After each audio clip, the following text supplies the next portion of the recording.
తెలంగాణ రాష్ట్ర వ్యాప్తంగా పార్లమెంట్ ఎన్నికలు జరుగుతున్న నేపథ్యంలో కాంగ్రెస్ ప్రభుత్వంలో ఉన్నటువంటి భువనగిరి పార్లమెంట్ నియోజకవర్గ అభ్యర్థి మరి చామల కిరణ్ కుమార్ రెడ్డి గారు విస్తృత ప్రచారాన్ని నిర్వహిస్తున్నారు. మరి 6 గ్యారంటీలతో తెలంగాణలో అధికారంలోకి వచ్చినటువంటి కాంగ్రెస్ పార్టీ ఎంపీ ఎలక్షన్స్ లో మరి ఎలాంటి గ్యారంటీతో ప్రజల్లోకి వెళ్తుందో అడిగి తెలుసుకుందాం. సార్ నమస్కారం సార్.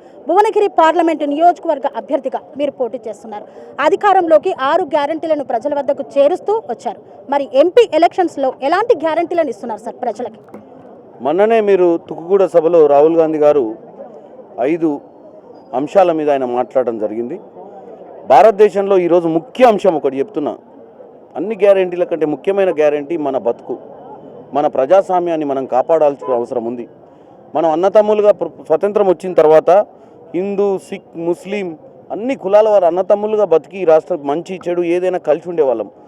ఈరోజు 400 సీట్లు వస్తాయి, 400 సీట్లు వస్తాయని చెప్తున్న బీజేపీ ఈ రాజ్యాంగం, రేపు డాక్టర్ బాబాసాహెబ్ అంబేద్కర్ గారి జయంతి ఉంది, అటువంటి మహానుభావుడు స్మరించుకునే దినంలో ఈరోజు మాట్లాడాల్సిన అవసరం వస్తుంది. నేను అందరితోటి ఈరోజు తెలంగాణ ప్రజలే కాదు, భారతదేశంలో భువనగిరి ప్రజలే కాదు, భారతదేశం మొత్తం ఆలోచించాల్సిన అవసరం ఉంది. మన ప్రజాస్వామ్యాన్ని కూనీ చేసే ప్రయత్నం జరుగుతుంది, కాపాడాల్సిన అవసరం ఉంది. 5వ అంశం రాహుల్ గాంధీ గారు చెప్పింది చాలా ముఖ్య అంశం. ఇవాళ మనం అందరం అన్నతమ్ములుగా బతికినాం, ఈ దేశాన్ని విచ్ఛిన్నం చేయొద్దు, అందరం కలిసే ఉంటాం, మతాల మధ్యన చిచ్చు పెట్టొద్దు అనేది మెయిన్ అంశం అమ్మ. ఇక డెవలప్మెంట్ విషయానికి వస్తే మొన్ననే ప్రజలు మమ్మల్ని ఆశీర్వదించి మా మాటను నమ్మి సోనియా గాంధీ గారు 2014లో తెలంగాణ ఇస్తా అని చెప్పి ఇచ్చింది. కాబట్టి మళ్ళీ మేమేం చెప్పిన తెలంగాణ ప్రజలు కేసీఆర్ 10 ఏళ్ల పాలనలో ఆయన చెప్పిన ఏ అంశం నెరవేరలేదు.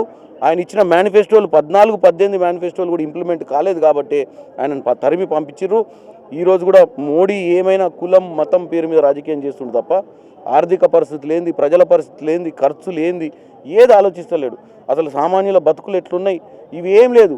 ఇవాళ 5 దోస్తులను వేసుకొని ఎమ్మడి తిరిగి 5 దోస్తుల్ని ప్రపంచ కుబేరులుగా తయారు చేసుకోగలిగిండు. కానీ సామాన్య ప్రజలకు 3 పూటల బో పెట్టే పరిస్థితిలో లేడు. సామాన్య ప్రజల ఇళ్లలో చదువుకున్న బిడ్డలకు ఉద్యోగాలు ఇచ్చే పరిస్థితిలో లేడు. సామాన్య ప్రజలు వ్యాపారాలు చేసుకుంటామంటే వాళ్లకు స్టార్టప్ కంపెనీలు పెట్టించే ప్రయత్నం లేడు. కాబట్టి ప్రజలు గమనించాలి. 10 ఏళ్ళ అవకాశం ఇచ్చిర్రు, కాంగ్రెస్ పార్టీని అవకాశం ఇచ్చి ప్రజాస్వామ్యాన్ని కాపాడుకోవాలని చెప్తున్నామా. ముఖ్యాంశం అది. భువనగిరి పార్లమెంట్ ఆల్రెడీ ఇది కాంగ్రెస్ పార్టీ అడ్డా. ఇక్కడ ఇంకా సమస్యలు ఎందుకున్నాయి? అసలు ఎందుకు ఇలాంటి ఇబ్బందులు ఎదురయ్యాయి? 10 ఏళ్ళు దరిద్ర పాలన చేసిన తర్వాత సమస్యలు కూడా ఏముంటాయమ్మా. మేము వచ్చిన 150 రోజులలోనే ఆ బక్కాయన ఆల్రెడీ రోడ్ల మీద తిరుగుతుండు, పొలాలు ఎండుకపోయినాయి అని, నీళ్ళు వస్తలేవని. అసలు అన్నని అడుగు, మా ఎమ్మెల్యేలను అడగండి. పిల్ల కాలువలు ఏదైతే రాజశేఖర రెడ్డి గారి సమయంలో సగం కంప్లీట్ అయినటువంటి బ్రాహ్మణ వెల్లంల దగ్గర మా దగ్గర ఉన్నటువంటి మా దగ్గర ఇంకోటి రుద్రమదేవి చెరువు, వీటన్నిటికీ 2-3 కిలోమీటర్ల తొంగుంటే అన్ని ఊర్లు సచివాలయమే, కానీ కమిషన్లు రావు. అలా మరి దొరగారికి కమిషన్లు కావాలి కాబట్టి కాళేశ్వరం కట్టిండు.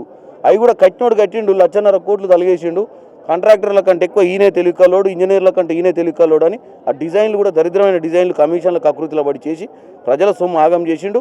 ఇలా 100 రోజులు కాగానే బక్కాయనకు నడుము నొప్పి లేచి అసెంబ్లీకి రానోడు ఊర్లన్నీ తిరిగి ప్రజలను తప్పుతో పట్టిస్తున్నారు. ఏం నడవమ్మా. ఒకటి చెప్తున్నా, ఇటు బీజేపీ బీఆర్ఎస్ రెండే. 10 ఏళ్ళు ఢిల్లీలో కూర్చొని నరేంద్ర మోడీ పరిపాలిస్తున్నప్పుడు ఇటు అడ్డగోలుగా దోసుకుంటున్నటువంటి బీఆర్ఎస్ పార్టీని ఎందుకు చర్యలు తీసుకోలేదమ్మా? ఆ రోజు ఇక్కడ కోట్ల రూపాయలు పెట్టి రీడిజైన్లు చేసి ప్రజాసొమ్మును దుర్వినియోగం చేస్తున్నటువంటి కేసీఆర్ ప్రభుత్వం మీద పెద్దన్న పాత్ర పోషించాల్సినటువంటి నరేంద్ర మోడీ మన ఆస్తులన్నీ, అంటే ఈరోజు అప్పు అయిందని ఎవరు తప్పండి? ఈ ప్రజలు కట్టే ట్యాక్సులు పోయినాయి. వీళ్ళందరినీ కాపాడాల్సిన బాధ్యత నరేంద్ర మోడీ లేదా? ఆ రోజు నిమ్మకు నీరెత్తినట్టుండి మళ్ళీ ఇవాళ వచ్చి ఆయన ఒక దుకాణం ఈయన ఒక దుకాణం పెట్టి మా ముందు ప్రచారం చేస్తారా? వీళ్ళిద్దరు దేనికి పనికిరారు. తెలంగాణ ప్రజలు నమ్ముతారు, మమ్మల్ని నమ్ముతుర్రు. మేము వాళ్ళకి బంగారు భవిష్యత్తు ఇస్తామని తెలియజేస్తాం.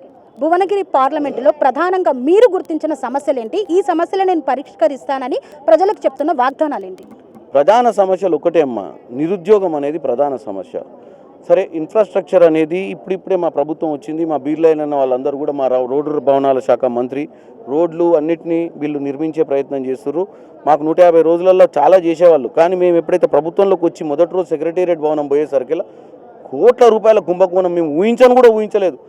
సివిల్ సప్లైస్ నుంచి మొదలు పెడితే, R&B నుంచి మొదలు పెడితే, ఇరిగేషన్ నుంచి మొదలు పెడితే ఏ శాఖలో చూసినా కోట్ల కొద్ది రూపాయల అప్పులు చేసి ఆ జీవోలు కూడా చీకటి జీవోలు తీసి వాళ్ళు ఇష్టం ఉన్నట్టు వాళ్ళ కుటుంబ పరిపాలన, కుటుంబంలో మన ఖర్చులు ఎట్లా పెట్టుకుంటాం ఇంటి పక్కన తెలియనట్టుగా మన రాష్ట్ర బడ్జెట్ని ఖర్చు పెట్టి ఆగం చేసిరమ్మా. వాటిని సరిదిద్దే ప్రయత్నంలో మా ఎమ్మెల్యేలు, మా మంత్రులు, మా ముఖ్యమంత్రి గారు 24 గంటలు పనిచేసే పరిస్థితికి వచ్చిర్రు. ప్రజలు అర్థం చేసుకోవాలి. ప్రజలు మాకు 150 రోజులలో చేయాల్సిందంతా చేసుకుంటూ ముందుకు వస్తున్నాం. మమ్మల్ని ఆశీర్వదించండి. పార్లమెంట్లో కూడా అక్కడి నుంచి రావాల్సిన నిధులు కూడా తీసుకొచ్చి వీళ్ళ మీద ఖర్చు పెడతామని తెలియజేస్తున్నాం. ఈ సమస్యలలో ముఖ్యంగా ఏంటంటే మీరు భువనగిరి పార్లమెంట్లో ఎడ్యుకేషను, ఎంప్లాయ్మెంటు, హెల్త్, ఎంప్లాయ్మెంట్ అంటే ఉద్యోగాలు ఇవే ఇంపార్టెంట్. ఇవన్నీ కూడా డెవలప్ చేయడం చాలా ఈజీ అమ్మా. ఎందుకంటే వీళ్ళు ఇక్కడ పరిపాలన అందియాలన్న ఆలోచనలు ఇప్పుడు నిధులే కావాల్సింది. నిధులు మనకు 2014లో విభజన హామీ ప్రకారం రావాల్సిన నిధులే ఇవ్వలేదు నరేంద్ర మోడీ. ఈ బక్క ఆయన పోయి అడగనికే సిగ్గుపడ్డాయాల. ఈయన నిజంగానే ఆయన కాలర్ పట్టుకొని అన్ని పైసలు తెచ్చి ప్రజల మీద చిత్తశుద్ధితో ఖర్చు పెట్టుంటే ఏ కష్టం ఉండకపోవు. 1,50,000 కోట్లు పెట్టి కాళేశ్వరం చేసే బదులు మేము డిజైన్ చేసిన విధంగా 30,000 కోట్లతో మేము ఆ రోజు చేసినాం గ్రావిటీ రూపంలో. మరి అదే డిజైన్ల ప్రకారం చేసి ఉంటే ఇలా 1,20,000 కోట్లు ఆడ మిగిలాయి. అయ్యే 1,20,000 కోట్లు ఇలా చిన్న పిల్ల కాలువలు తీసి ఊర్లలో చెరువులు నింపుంటే బంగారు తెలంగాణ అయ్యేది. కానీ చిత్తశుద్ధి లేని పాలన, ఈ పాలనను సమర్థించినటువంటి పెద్దన్న నరేంద్ర మోడీ, ఇద్దరిని తరిమి కొట్టాల్సిన సమయం వచ్చింది. 400 సీట్లు పక్కా అని మోదీ గారు అంటున్నారు. మరి దానిని తట్టుకొని రాహుల్ గాంధీ ప్రధానమంత్రి కాగలరా? ఇండియా కూటమి ఇవాళ మీరు అందరు 400 అని చెప్పి ఆయనకున్న మీడియా, ఆయనకున్నటువంటి సంస్థల ద్వారా మనందరి సోషల్ మీడియా, ఏ మొబైల్ తీసినా నరేంద్ర మోడీ డ్రామాలు చూడాల్సిన పరిస్థితి ఏర్పడ్డది. ప్రజలు ఏమనుకుంటారో ఎవరికి తెలియదండి. మొన్న కూడా మా కేసీఆర్ ఏమనుకుండు, ఫామ్ హౌస్లో వండుకొని ఒక్క తందంతా వస్తాయి అనుకుండు. ఏమైంది? బొంద పెట్టిరు. కాబట్టి రేపు జూన్ 4వ తారీఖు నాడు ఈ పెట్టెలన్నీ ఓపెన్ చేస్తే ఆయన భవిష్యత్తు బయటపడుతుంది. ఇండియా కూటమి బ్రహ్మాండంగా గెలిచే అవకాశం ఉంది. మేము మళ్ళీ ఒక ప్రజాస్వామ్యాన్ని బతికియనికే ఈ భారతదేశంలో ఒక సుస్థిర ప్రభుత్వాన్ని స్టార్ట్ చేయబోతున్నాము. కాంగ్రెస్ పార్టీ అందించిన 6 గ్యారంటీలతో ప్రజల నుండి ఎలాంటి స్పందన వస్తుంది? 6 గ్యారంటీలు అనేది మీకు ఇందాకనే చెప్పినమ్మా. ముఖ్యమైన గ్యారంటీలు అన్నీ నెరవేరుస్తున్నాం. కొన్ని పెండింగ్ ఉన్నాయి. పెండింగ్ ఉన్న వాటికి కూడా మొన్ననే మా ఎమ్మెల్యేలు అందరూ కూడా ప్రజాపాలన అని పెట్టి ప్రజాపాలనలో అందరు అప్లికేషన్లు తీసుకుర్రు. ఒక చిత్తశుద్ధితో పనిచేయాలి. ఆవేశపడి కేసీఆర్ లెక్క కడితే కాళేశ్వరం లెక్క కూలిపోతాయి. మనం ఫస్ట్ ఇచ్చేటప్పుడు ఏ పథకాన్ని ఎవరు అర్హులు, ఇక్కడ ఉన్న దాంట్లో కొంతమంది పేదలు ఉంటారు, కొంతమంది ధనికులు ఉంటారు. లైన్గా నిలబెట్టి అందరికి పైసలు ఇస్తే ఆస్తులు దుర్వినియోగం అవుతాయి. మనం ఒక ప్రజాపాలన అనే పద్ధతి పెట్టి అప్లికేషన్లన్నీ కలెక్ట్ చేసుకొని ఎవరికి ఏ పథకానికి అర్హతలో తెలుసుకొని వాళ్ళకి ఇచ్చినప్పుడు సక్రమంగా మనం పెట్టే ఒక ఖర్చు వినియోగానికి వస్తుందని తెలియజేస్తుంది. భువనగిరి పార్లమెంటు నియోజకవర్గ ప్రజలకు ఏం చెప్పదలిచారు? ఒకటే అమ్మా, మా అన్నలందరినీ మొన్న ఎట్లయితే గెలిపించిర్రో ఎమ్మెల్యేలుగా తమ్ముడిని చామల కిరణ్ కుమార్ రెడ్డిని కూడా గెలిపియండి. నేను మీకు అందుబాటులో ఉంటా. ఏ రోజు కూడా నేను 24 గంటలు రాజకీయం చేస్తున్నా. వ్యాపారాలు లేవు, ఏం లేవు, నాకు ఎటువంటి వ్యసనాలు లేవు. నేను మా అన్న వాళ్ళ అడుగుజాడలల్లో వీళ్ళతోటి సహకరించుకుంటూ వీళ్ళని ఎట్లయితే గెలిపించారో వీళ్ళకి పాలన అందియాల్సిన అవసరం ఉంది. కాబట్టి ఢిల్లీలో నేనుండి వీళ్ళ సమస్యలు ఏదున్నా అక్కడ పార్లమెంట్లో గలమిప్పి భువనగిరి ప్రజలకు సేవ చేస్తానని తెలియజేస్తున్నానమ్మా. Thank you sir. తెలంగాణ రాష్ట్ర వ్యాప్తంగా పార్లమెంటు ఎన్నికలు జరుగుతున్న నేపథ్యంలో భువనగిరి పార్లమెంటు నియోజకవర్గ అభ్యర్థి చామల కిరణ్ కుమార్ రెడ్డి విస్తృత ప్రచారాన్ని నిర్వహిస్తున్నారు. ఈ నేపథ్యంలో ఆలేరు నియోజకవర్గంలో ముఖ్య కార్యకర్తల సమావేశాన్ని చేపట్టారు.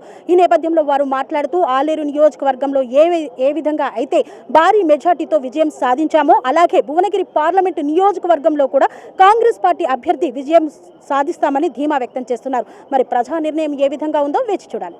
పనేసియా మెరిడియన్ హాస్పిటల్స్ ప్రతి సామాన్యుడికి అందుబాటులో అంతర్జాతీయ వైద్య ప్రమాణాలతో వైద్యం, 24 గంటల అంబులెన్స్ సర్వీసుతో పాటు అత్యవసర సేవలతో ఏర్పాటైన చికిత్సా విభాగం.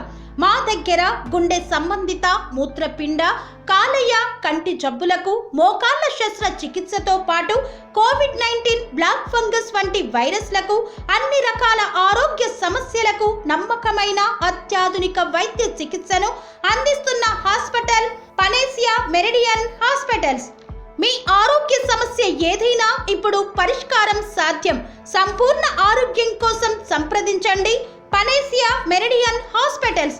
Opposite Bheeramguda Kaman, RC Puram, Sangareddy district. Pin code 502032. సంప్రదించాల్సిన ఫోన్ నెంబర్ 0845524177 మరియు 7893757770.